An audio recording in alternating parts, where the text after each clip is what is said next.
Huruf Braille merupakan salah satu penemuan paling penting dalam sejarah umat manusia. Sayangnya, penemuan ini sering dilupakan, sama halnya dengan penemunya.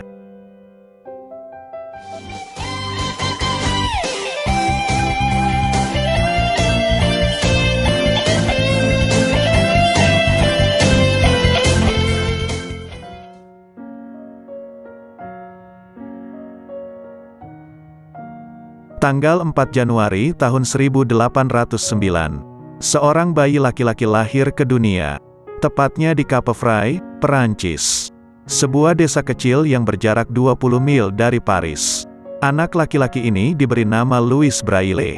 Ia merupakan bungsu dari 4 bersaudara.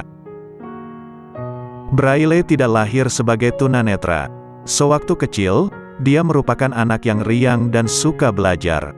Dia selalu bermain di tempat kerja ayahnya, yang bekerja sebagai pembuat baju zirah. Suatu hari, saat usianya menginjak 3 tahun, Braille yang suka penasaran, bermain-main di bengkel ayahnya. Tangan kanannya mengambil tali kulit, sedangkan tangan kirinya mengambil pisau melengkung. Tanpa disengaja pisau itu menusuk mata kanannya. Keluarga Braille panik, beberapa dokter didatangkan. Tapi pada tahun itu, pengetahuan medis belum sehebat seperti saat ini. Sementara itu mata kiri Louis mengalami peradangan, karena infeksi yang menular dari mata kanannya. Tidak diketahui dengan pasti berapa lama proses peradangan, namun pada usia Louis memasuki 5 tahun, dia telah kehilangan penglihatannya. Kedua matanya tidak bisa melihat. Louis selalu bertanya, kenapa matahari tidak lagi terlihat? Kenapa semuanya tampak gelap? Louis tidak pantang menyerah, tidak putus asa. Saat usianya 10 tahun, Louis dikirim ke Institution Royal de Jeunesse Aveugles di Paris. Di sekolah itu, ada 100 tunanetra bersekolah di bawah sistem boarding. Sistem pendidikan ini didasarkan pada huruf alfabet timbul yang diciptakan oleh Valentine Haüy, yang merupakan grup penyandang tunanetra pertama. Sayangnya, hasil dari penggunaan sistem pembelajaran itu tidak terlalu baik. Karena dari ratusan murid, hanya 3-4 saja yang bisa membaca huruf tersebut. Di sekolah, Louis Braille dikenal sebagai murid yang brilian. Tanggal 8 Agustus tahun 1828, Louis magang menjadi guru di sekolah itu.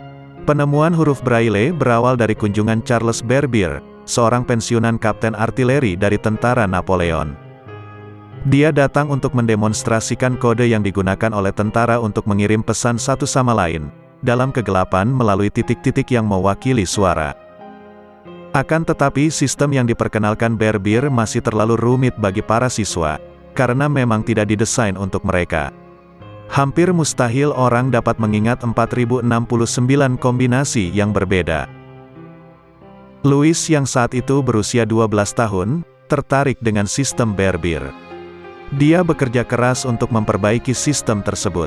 1 tahun berlalu, dia berhasil mengembangkan kodenya sendiri, yang lebih baik dan mudah dipelajari. Saat usia Louis menginjak 15 tahun, dia berhasil meningkatkan kodenya.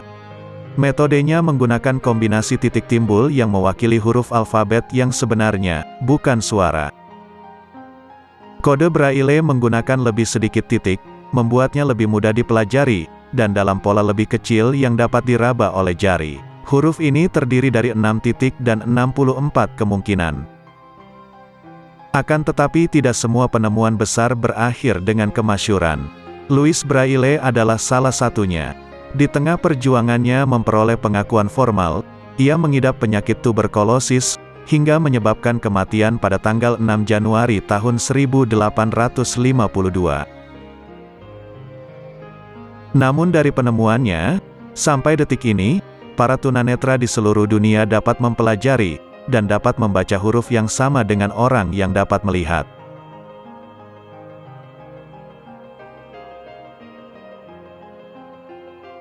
You